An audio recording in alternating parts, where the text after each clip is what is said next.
All right. Hi, everybody. Welcome to Primetime Painting here on the Origins Game Fair Twitch channel. YouTube I'm channel. your host, Rick. What's that? YouTube channel. Oh, we're on YouTube? Mm-hmm. Oh, Are we on the that internet? would explain it. We're on the internet? See, I thought we were on Twitch still. We were But moving no. to YouTube. Okay, we are on YouTube. Let me go ahead and make a few changes so I can see some stuff over there. But yeah, so today on Primetime, here on the YouTube channel for Origins Game Fair, we are going to be painting the Wizkids Frameworks Orc Barbarian, which we had assembled in a previous episode, right there. And I've already started laying the base greens on the skin using the Vallejo Game Colors Yellow Olive. Very nice. And yeah, so we're going to just go ahead and paint one of these. It's a beautiful sculpt, as we talked about previously, and it's taken the paint very well. So yeah, it's going to be a lot of fun, and I think it's going to look really fun. And I can't wait to actually, use it in a game, even if it's just a one shot, as one might do. I love those big moose antlers. Yeah, the big moose antlers are super cool. I'm going to be using the where is it? It's right here. It's called this is the Vallejo model color, and it's called English Uniform. It's kind of like a drab brownish color, and it's pretty cool. Origins Game Fair. I just want to make sure I'm able to see anybody's like chitty chats, right? Absolutely. We do have a filter. Ooh.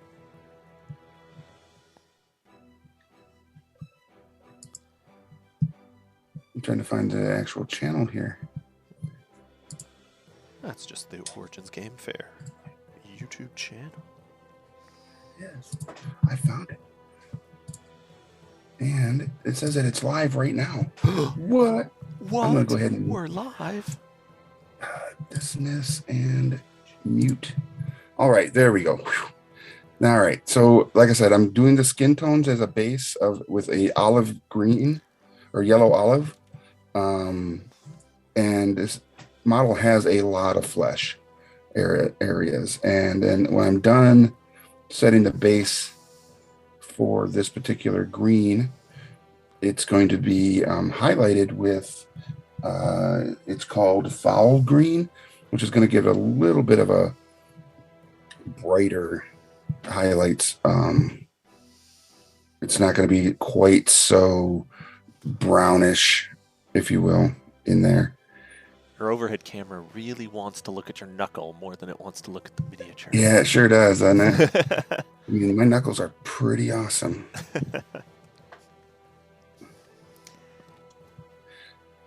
This may be pretty close to the last time we'll be filming from this location.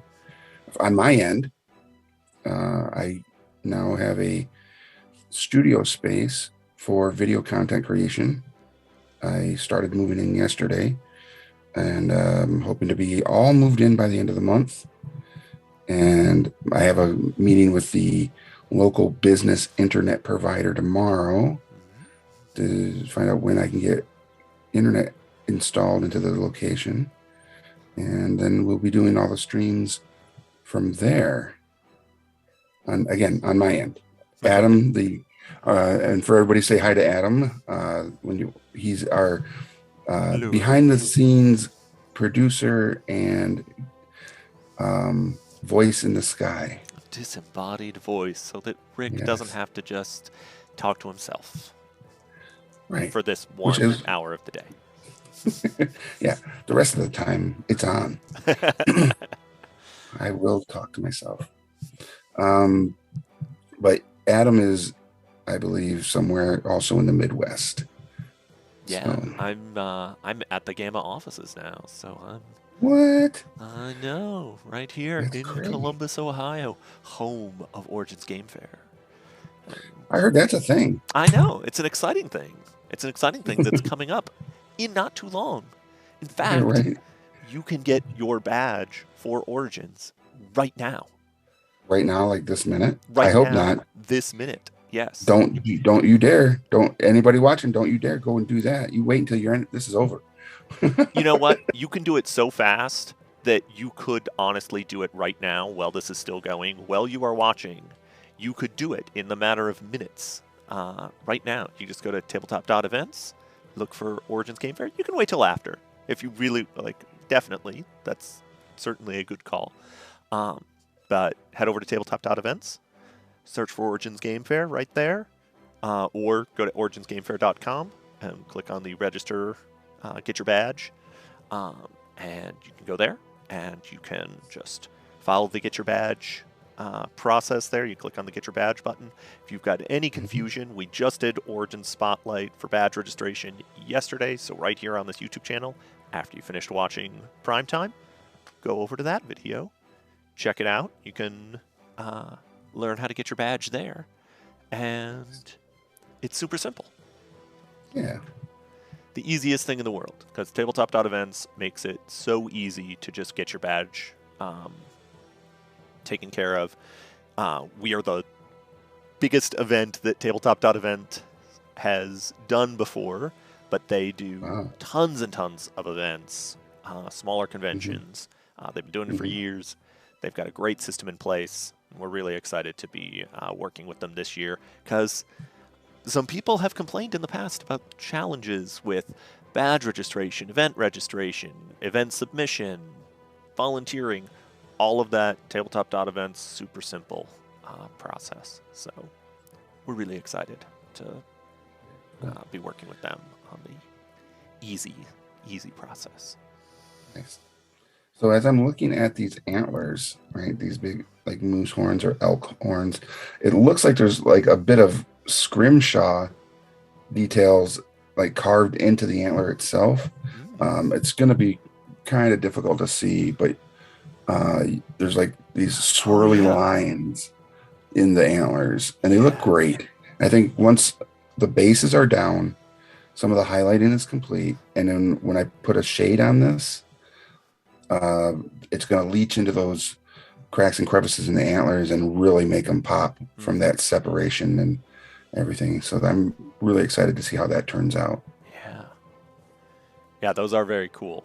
I do see exactly. You got the focus on there, so we did I'm get to see super sad that you get to see my knuckles. It really does want to focus on my hands. Yeah. Ooh, that position is great. That seems to be maintaining focus right where we want it to. Okay, so. Great. Just grab. So I don't know about you. I mean, I know Rick's excited, but I'm sure you are. I'm excited to be back. Hanging absolutely. Out doing our paint nights or paint afternoons now. I think it's great that we have a better time slot, I guess you could say, for hopefully it'll be something that people will have time in their day to be able to break away and hang out with us and everything. In future episodes, it's going to be a little bit of a rebuild of anybody that was previously watching, because if they're expecting it to be on Twitch, like I thought it was going to be on Twitch, they are going to have to be. We're going to have to find a way to redirect them to this platform, and then I don't know YouTube as well as far as getting organic followers in regards to, like, if you're live, does YouTube present you to casuals on the platform? Well, there's a live. Yep, your subscribers get notified, and then as we build, we'll get notified through. I get notifications about live streams that might be of interest to me, as well as live streams for things that I am subscribed to as well. So. Great. Yeah. So that's kind of the nice thing about this sort of. We just have a little bit more.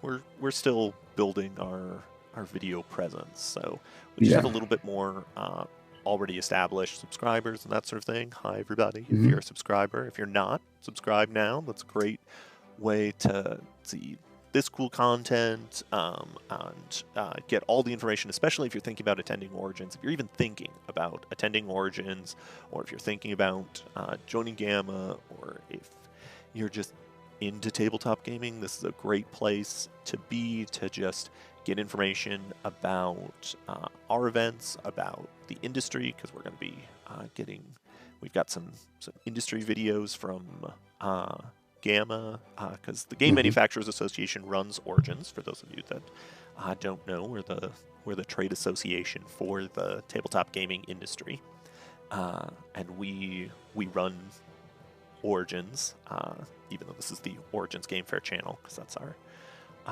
big thing, to connect with the community and be involved with the community. We do a lot of things beyond that, but that's our biggest thing of the year. We've got Yeah, and Origins is the consumer-facing, right? Community-facing product that Gamma makes, I guess, or supports, and then Gamma is the industry trade side of the house. So there's going to be, content that is going to feed both of those consumers, if you will, of content and on different platforms. It's going to be pretty awesome. But all right, I'm looking at. I want a different brown. So I'm trying to find one in my case here. That is. You're looking for a chocolatey brown to get like your chocolate. Every time because I was gonna say every time I use chocolate brown, the entire miniature oddly becomes chocolate. I don't need that. Never gonna live down the chocolate dragon. Oh, I know. I mean, I still talk to obviously I still talk to Jake and Ben, and they bring it up every time we talk. Every time. For those of you that don't know, watching this, we had a wonderful competition at the last Origins, where Rick and a couple other painters got together and had a fun painting challenge. You can actually see that the video of that event right here on the Origins Game Fair YouTube channel. So go check that out. And we are talking about trying to do that again, a fun painting challenge for this year's Origins as well. Yeah, that'd be fun. So the Orc Barbarian has it's kilt-ish get up here. Yeah. And it does have some fur in there, and I'm going to use a different brown for the fur there. And I'm actually going to use earth brown. It's not really dark, and it's not really yellowy like the English one. Yeah. So let me give it a shot and see how it looks. And then I'm going to be using some gunmetal gray for the metal piece of the axe head. And there's bits of chainmail within the kiltish skirt thing here, and also the helmet and the side, like the mutton chop side guards on the helmet. I'm going to also use the gunmetal for. And also it looks like there might be some metal plating on the boots, on like the back heel and the front of the boots. So, and is that what you're going to use for those studs on that too? On that sort of leathery kilt that's got that. Yeah. So on the back here, there's the studs. There's this fur that I'm going to hit, and the studs are going to be the gunmetal gray. Yeah. I'm still contemplating, do I maybe bring down that opposing color brown for the leather bits where the studs are like in there? I think I may, but I want to pop a new brush here.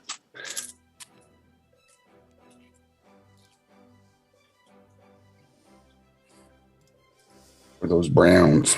Okay, so we're gonna add a little bit of water as we do. So what size are you going with this? What size? This is a Series 0. Cool. So it's not the most sharp, fine edged, but I think it's the right size just to throw a base on these fur bits. Fur bits, yes. And like right there, that looks like metallic rings. Yeah. In there, so I don't know. Yeah, I think what I'll do is I'll just base them and then I'll come back and hit him with some gunmetal gray. Yeah, he's got quite a hodgepodge of pieces of armor, which I suppose makes sense for Barbarian. That's a nice look for the Barbarian. Yeah, they've just snatched up bits and chunks here and there. Yeah, they probably just be like, here's a strip of leather from a rogue I put down. I'm going to take that strip of leather. I'm going to take it to the armorer, the orc armorer, and have them just attach it to this to give me a little extra protection here. Oh, I also got, some, this is like a pauldron or a vambrace from a paladin's suit of full plate. But I ruined the rest of the plate when I smashed them. But I can have them hammer this out, and it'll be the heels on the back of my boots. Yeah. It's like, Jesus. But like every character that we paint, like these kind of characters, I want to come up with like a cool like story about this cat, right? What's their story? Where are they part of like a tribe that like venerates the strength of like the moose or an elk like creature? That's why this individual is wearing the helmet that has those kind of horns. And are they scrimshawed by the shaman and thus making it maybe a enchanted helmet that allows them to like leap and jump like the animal that it's portraying as, right? Which would be super cool. I think wasn't I don't have my books here on me, but I'm pretty sure the Totem Barbarian in 5th edition has a Totem of the Elk. Okay. And I don't have my book here either, but I'd have to look it up on like D&D Beyond or just do a I'm gonna Roll20 search. But that's actually pretty cool. Totem of the Elk. Path the Totem Warrior. Yeah, Elk. Okay. Yeah. Nice. That might have been the inspiration to this model, then to the sculptor. You're like, yes. Yeah. But I would definitely give it some magical abilities in that helmet. Be like, beyond just the Totem of the Elk, also have it like, there's boots of striding and springing, but this could be a helm that provides a similar magical bonus. Mm-hmm. Well, or just having it function as a weapon, even so you could make a special attack with it. That an elk like gore attack that you could do. Yeah. Kind of like a bull rush. You can if you successfully hit on that, you knock your opponent prone. Yeah. If they're medium size or smaller, because I don't think maybe, or if you're raged. Some of them. Yeah, some of them it's large. Yeah, it could be maybe it's like one size category larger than you or smaller, but then if you're raging, it could be like any size or, up to huge size if you're raging, like a special bonus for barbarians who wear the helmet. Yeah. Fun stuff like that. Because, for Dungeons and Dragons, once they get to a certain level, they literally just become superheroes. Oh, yeah. So why not play to that, right? Yeah, absolutely. Well, and this guy is definitely decked out to be a superhero. He's got this big old axe that just, it's hefty. That looks like a giant slab of metal. Yep. Right? It's like, that's just insane. And what's going on with the bottom of that, the haft there? Like, down here? Yeah. So for that, it looks like it's like a metal ring with another ring attached to it, right? Yeah. So again, it might just be decorative, or oddly, it might actually be a part of the sprue that I might like just be like, maybe I should have clipped it. But it doesn't seem like that because it really does go all the way on each side. Yeah. And so maybe it's like I said, just a like could be like a loose hanging piece of metal that again is just there to like intimidate through the clanging sound as you're stepping up towards your opponent. You're like, Well, like a weight for balance or something to help, sure, swing. I mean, that axe head is huge, so swinging that, like, you got to counterbalance that a little bit. absolutely. I don't know.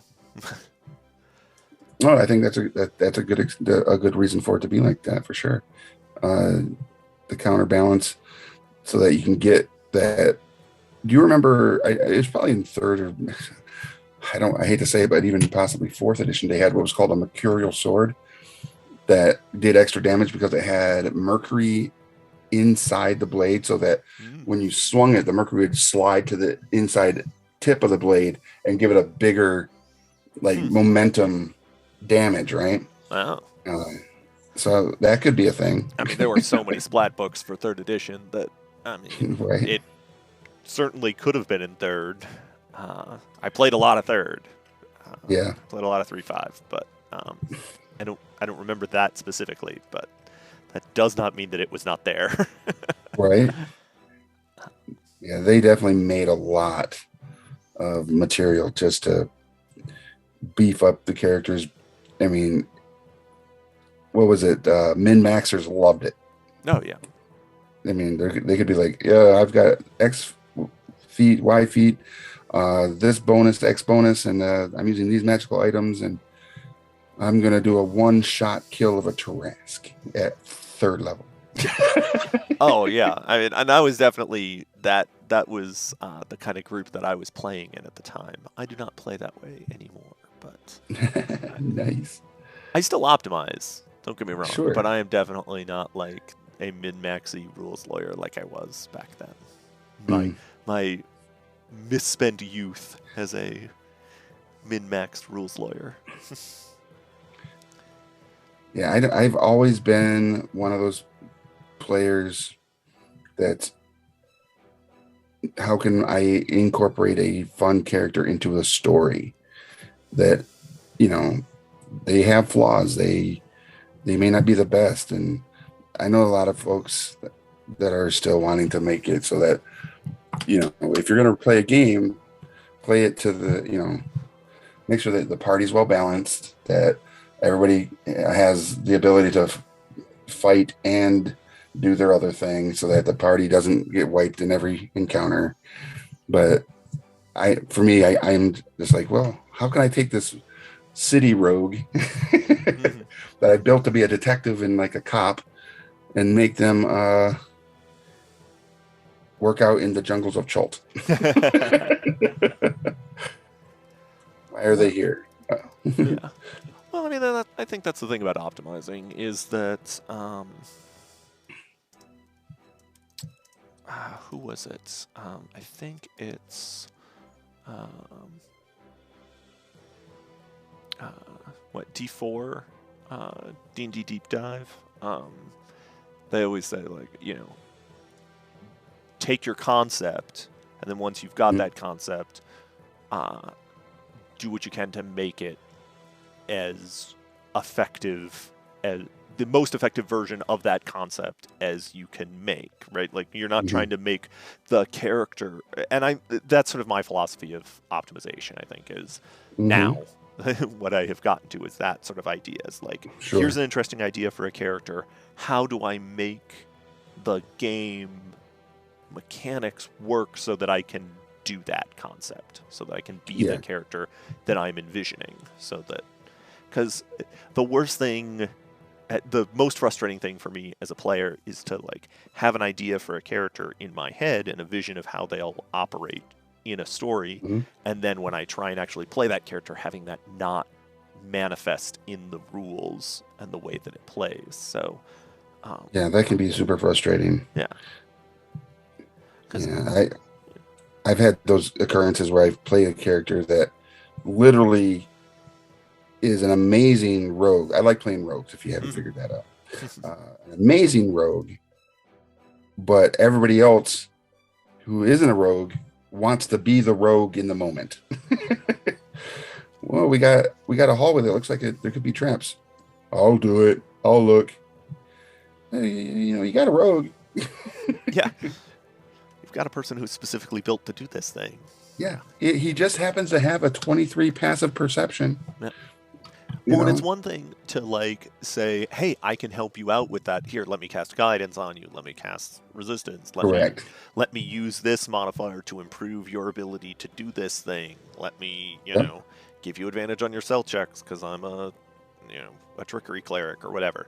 I think all of those things, those are great. Like help the other person do the thing, be even better at the thing that they're already good at. But you got to let everybody have their moment to shine. Yeah. That's why session zeros are so important. Like some sort of conversation, some sort of discussion about what you're trying to do, what someone else is trying to do. Make sure you're not stepping on people's toes and everybody's getting to do the thing that they're excited about. Yeah, and that they're absolutely specialized in. Yeah. Yeah. Well, especially with a system like D&D that's so built around that very specific concept of, my character is very good at this, and your character is very good at that, and we're trying to, build a collective group that can shine and succeed. That's more than the sum of its parts, and that starts with specializing in whatever you're going to specialize in. Yeah, absolutely. So for everybody watching, I know we've been talking about characters and NPCs and adventuring and all that fun stuff, and we need a name for this orc, a barbarian. But just so you guys know, this is part of the Frameworks sprued miniatures by Wizkids, and they're coming out now. So within the next week or two, you'll start seeing these on the shelf at your friendly local game stores. We looked at the orc and the ranger, the elf ranger that oddly looked like a particular ranger from like D&D books and novels. And there was also a cleric and a druid in the little the preview kit that we got. But the full line is going to be available at retailers like within the next week. So go check them out. Let your retailer know that if they don't have them, that they should get them. Give them a shot. And I would almost say too is keep an eye out on the Origins Game Fair. If you're on TikTok, check it out there. I might be taking some photos, do a photo collage video of a bunch of the framework stuff that is. I think it just got delivered upstairs, so. So we can, you'll see that, and that'll be kind of cool to get you excited about it. All right, so this orc has a really nice belt, right? And I'm going to use, so oddly, I'm going to use some of these Vallejo paints that came in one of the paint and take kits that Wizkids makes, because it's sitting right next to me and it has a color I want, so I'm going to use it. And it's just like this charred brown, or German camouflage black brown. I'm going to use that because it's like chocolate, and I think it's going to just be a good color for that belt. Oh, you can see it right there along the hip there. And then I want to use like this blue green on this. It looks like I don't know how well you can see it, but I feel like the handle to the axe is covering it, but there's like a large centerpiece on the belt, like a big belt buckle, and I want to make it look like it's like a piece of like turquoise right in the center there, and then take this pale blue and just kind of do a little highlight to make it like have a bit of a reflective tone to it, and I think that looked really cool. Yeah. And like I said, this miniature is already well not put together by me, but well sculpted. And so there's a lot of cool details in it that as I'm painting it and seeing them, it's like, oh, there's little ringlets here of metallic stuff. There's this pouch has a rivet right on its front there. Yeah, for a barely dressed barbarian, he's got a lot of detail going on him. Right. And there's a lot of other things that come with this model that you could attach to the model, and like there's a backpack you can put on them that you can put a bedroll on the backpack, and then there's some other like accoutrement that you can put on his hip on one side, or you could have went with a total different weapon set. That's one of the cool things about the frameworks is it gives you options in how you want to dress out your model. But I went with this like minimalized version just so we can see the definition and the detail of the model itself and not the accessories. You know, maybe in a future episode we'll return to the frameworks and we will literally take as much accessories, even some extras from other models, and make the ultimate adventurer. Like a dwarf or something. That seems like... Yeah. The sidekick dwarf that literally carries everything for the whole party, not us themselves. They're not even an actual adventurer. They're literally a minion. Just a hireling. Yeah, a hireling that carries all the party's junk. It's the I think that would be super funny. Yes, my trusty servant Patsy. Come, Patsy. My name's not Patsy. Yeah. That would be hilarious. I also am curious, what color do you think the top knot on that helmet should be? Because I don't want it to just be like a fur brown or like a horsehair tail. You know, maybe it's like something from a very colorful beast, right? A unicorn tail, right? Like glittery. Like a unicorn tail? Good God. That's how he gets the striding and springing. Yeah, he could have ran, but he didn't. Well, not fast enough. This guy. I feel like this particular orc is going to have a story for everything. You know how I got this axe? You know how I got this scar? He's that character. Yeah. Call that a scar? Look at this scar. You know how I got that scar? I got a story for you. I got my left boot. But you didn't notice that my boots weren't even the same colors. They're not even made by the same cobbler. My left boot I got from a fighter down in Cormier. And my right boot in the streets of Baldur's Gate. Why? Because they fit. I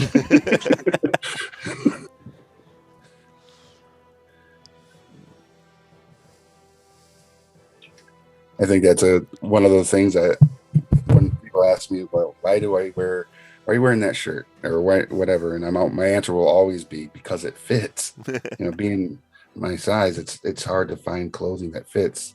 And I think that would be a funny thing to do with an orc barbarian who's just a meathead, right? But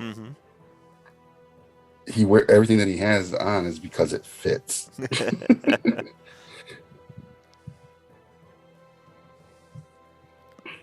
What I could find. Yep. Chopped his leg off. Then I sat down and measured his foot to mine, and lo and behold, it fit.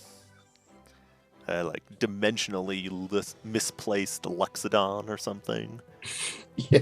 It's like it's the only one in the whole world because like they got transported somewhere where their species doesn't even exist. Yep. And now it's like, oh yeah, well, you know, I just get what fits. It's the only. Yep. There's nobody else as big as me around, so. Exactly. That would be hilarious. I mean, that's kind of D&D I like, is when you can actually throw down your backstory in play. Is like, instead of right now be like, this is how I got this, and this is why I dress the way I do. And this gauntlet, like if you look at him, he's got one like bracer, Mm-hmm. and it's like if he had the bear, they could have been like bracers of defense or bracers of archery or whatever, but he only has one, so it's not going to have the paired magical abilities unless it does, right? You could be like instead of it being a bracer of archery or whatever, it's a bracer of gorilla grip, which allows him to swing this axe as though it were a one-handed weapon. There you go. It'll be like, what? That's insane. I know. Crazy. Yeah. Adds reach Barbarian, too. like, You swing it like a one-handed weapon, then it becomes a pole arm, and it's like, oh yeah, right? extended. This guy's already getting some cool flavor to him. Just thinking about that. I feel like I kind of want to do this, like you said, a unicorn. Yeah. Horsetail, but I'm going to use this pale gray blue. Ooh, there we go. For that top knot, just to kind of break some of the colors that are there because they're turning into a chocolate. Turning it into a chocolate barbarian. Dang it. I like chocolate. Of course you do. Right. What barbarian wouldn't love chocolate? Exactly. This one would be like, what's chocolate? Taste it. More. Become addicted. Literally become addicted to chocolate. I'm sorry, we're all out. Rage. You can't kill everybody when they run out of chocolate, because then there won't be anybody to make it. Oh, my bad.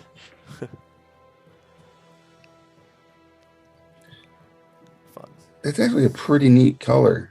I almost feel like I want to dry brush another bluish color over it, just to hit the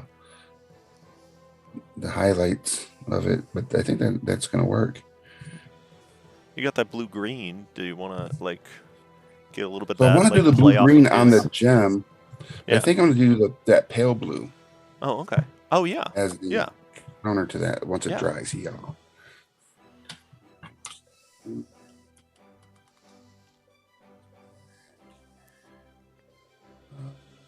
Very cool. Yeah, this model's coming along pretty well.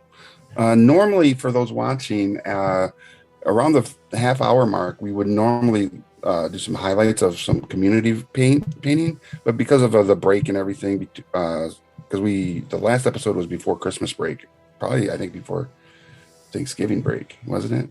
Something like that. Oh yeah. We kind of broke. We went on a hiatus for the holidays, and now here we are back. Yeah. But we'd show some community paint. So if you're someone that enjoys painting miniatures, and you have some works in progress, or you have some completed minis you'd like to share, please let us. You can send images of those paints to primedtime@gamma.org. It's right here on the screen, just below my floating head. And tell us what company made it, because I don't know like all the miniatures that come out of the Games Workshop space, and I know there's a lot of amazing painters that paint GW content. So let us know what it is, who makes it, and what paints you used. If it's just a hodgepodge of painting stuff, or if you strictly used Vallejo or the Army Painter or Turbo Dork or Citadel or whatever. Let us know what you used, because and don't forget to let us know. And don't forget to let us know what you'd like to be referred to as, whether it's your name, if you've got a brand, if you've got a YouTube channel or a Twitch channel where you paint or stuff. Awesome, great. Share that. We'll highlight that. If you've got a username that you like to be known as out there in the internet land, send us that. Whatever you'd like for you to be referred to as when we show it off to the world. And we are always very positive. We always like to say positive things. So we are here to spotlight the amazing works of fellow painters in the community. And we don't criticize. We spotlight. Yeah. Yeah, if you're brand new and it's like your first model and you're just excited to have it done, then We're send excited that. for you. We want to see that. Let us know, and Yeah. like that'll be awesome.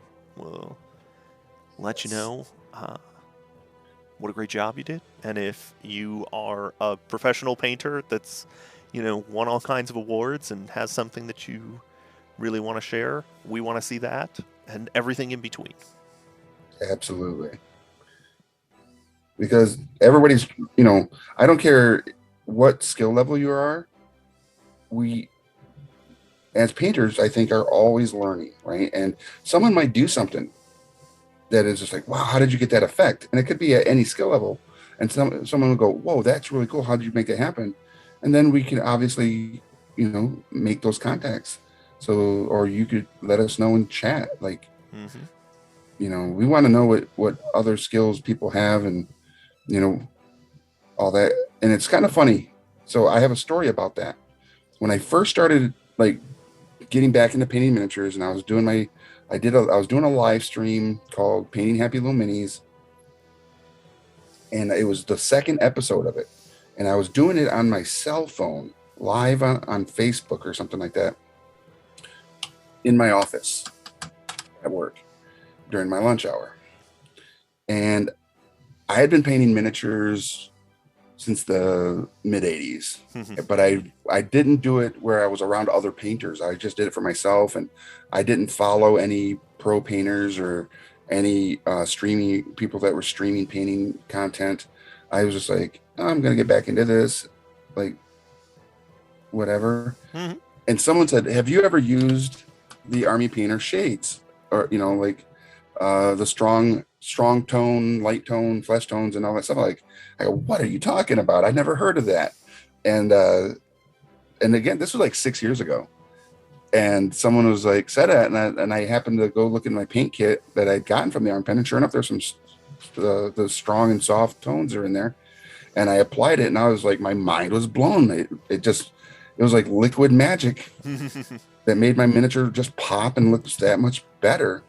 And had I not done a stream, I don't know how long it would have been before I was given that nugget of information, even though it's been an industry nugget for a while, right? Well, or a hobby nugget for a while. I just wasn't as immersed where I probably should have been, but I'm glad I did. And it's all because of something like this, where we can share our skills and talents. All right. Oh, there we go. So this is really tough. Like, you can kind of see it now, that little bit of blue on the belt buckle, where I'm trying to make it look a little like a turquoise. Yeah. Cool. This freaking guy. I can't stop looking at him now and just thinking, like, the things he would say in a party. You gonna take those boots?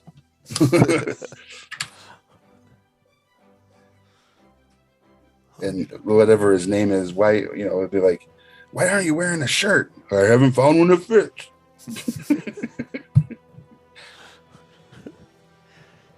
But when I do, I mean, with that kind of axe, like, he's gonna have a difficult time, like, scavenging a shirt, right? Because he's just gonna keep messing it up. You hit every guy center mass. Yeah, that axe, like, every shirt always ends up getting all ripped. Yeah, I can't do anything right. And the wizard go, I could mend that for you. What is mend? What do you mean? No. Or eventually he's just like, takes a tent. Takes a tent and turns a tent into a shirt. That would be hilarious. Really leaning hard into that old school classic portrayal of the Orc Barbarian, aren't we? Oh, absolutely. The stereotypical trope. I don't understand any of this. I almost feel like he would look kind of cool with some tattooing, like Oh yeah. something on his back or something. But Yeah. I'm not going to do that right now. Yeah. But it would look cool. Yeah. But I am going to start doing the dots on those.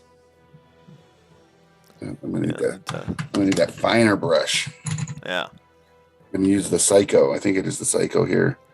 Yeah, the Psycho by the Army Painter. It's got like a hair. Oh yeah. Oh. Very fine. Very fine brush for very fine detailies. Is that where you basically hit the dots? Yeah. That how you make your pupils? Nope. Good God, no. Even with a fine-haired brush like this, for that, this would probably be what some people would use. But I am at the point now where I hate eyes. I really do. That is hot take. No, I hate painting eyes. I do. It's the worst. But what I would do is I would hit him with that shade of the face so it looks like the eyes are shadowed over by, whatever. But if there's a model that the eyes, you can't do that. You have to actually paint eyes in there. I use marker pens, like super fine, like 0.00 marker pens. Yeah. And I would almost have to like clamp the miniature so it's super steady, because even if I'm using locking techniques to lock my hands for steady, my hand is still like and it's gonna just jack it up, and I don't want to do that. So marker pens have become my saving grace. Hey, I have no judgment on using marker pens. I used marker pens. My first 40K army was a Tau army, and I used it for like there's a lot of edging in there that like I didn't want to just use like a wash to darken that area. I really wanted to get like a really distinct black lines to get that sort of, because Tower so anime inspired and that kind of thing. I wanted to get like almost like drawn lines on it so that it almost looked like it was picture. So I got a really fine pen to get in there on some of those seams and just draw in some really heavy black lines so that I got a really distinct, sharp distance, because I was just starting out and like I wasn't exactly very good with washes anyway at that time. Okay. To get those seams. That was. But it's like pinstriping, right? Yeah. So sort of like that, but really sharp lines. Yeah, that would drive me insane. And when I say that, because it has. I've painted Tau. I've painted orcs and Primarchs and stuff from Space Marines, and what's the militia one? Anyways, Imperial Guard or the militia? They just look like normal humans. The Imperial Guard. I think it is the Imperial Guard. Yeah. They are just normal humans. Yeah. They're just. And their the Tau vehicles, like you said, they look like something straight out of a Robotech anime. Oh yeah. Series. So I can absolutely see that being where you wanted to kind of have that neon glow. Well, and it was black because I wanted it to almost look like it was a drawing, like get that sort of feeling of like these are the line breaks where we inked and then we colored in, and like that sort of feeling. So the whole cell shading. Yeah, exactly. Like really clear black lines. So that's cool. Yeah, worked nicely. The Tau get beat up a lot, though, don't they? They were pretty good when I was playing. I mean, that was years ago. Okay. I haven't played 40K in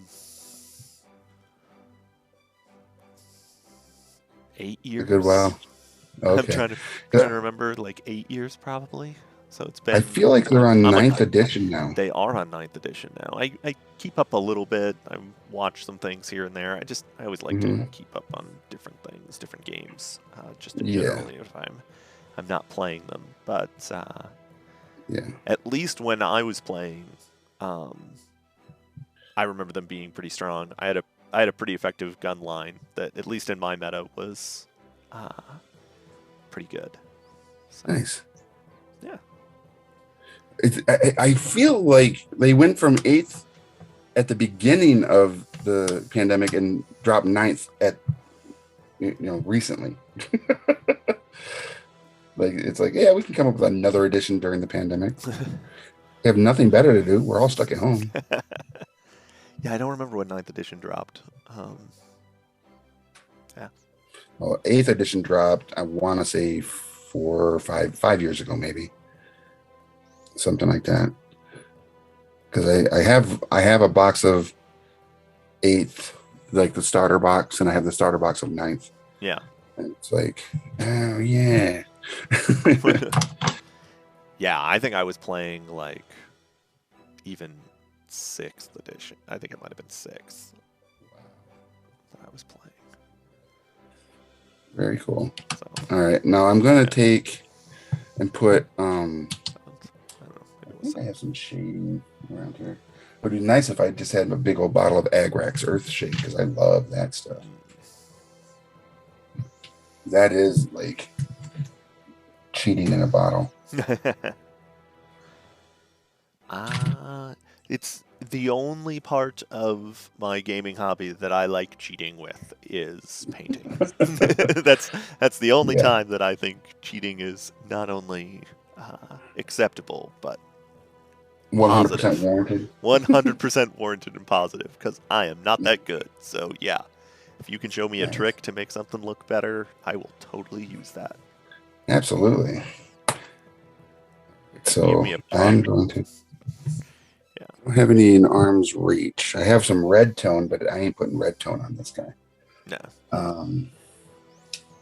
But I do have the Dakota Flesh Wash. And I might use that, but we got to let this bad boy dry, and it's time. This is all right. Look So at that.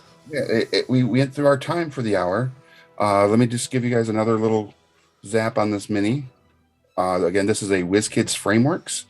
This is the Orc Barbarian. There are many more in the series that are going to be available at your friendly local game store. So go ask your friendly retailer to if they're going to be carrying them. You can find them there. If they're not or currently aren't set up to carry them, just ask them to pick them up. They're available through their distribution partners and also from WizKids as well. So check out the Frameworks models. They're super cool. This is kind of the font that they're using right there, Orc Barbarian. This has been Primetime Painting. Adam, thank you so much. Thank you, Rick. For all that you do. Make sure that you follow, like, share, comment, all the good things. If you're watching this post live, and let your friends and family know that every Wednesday at 4 p.m. Eastern, we will be here to all watch paint dry together. Yeah. Until then, we'll see you at a friendly local game store soon, hopefully.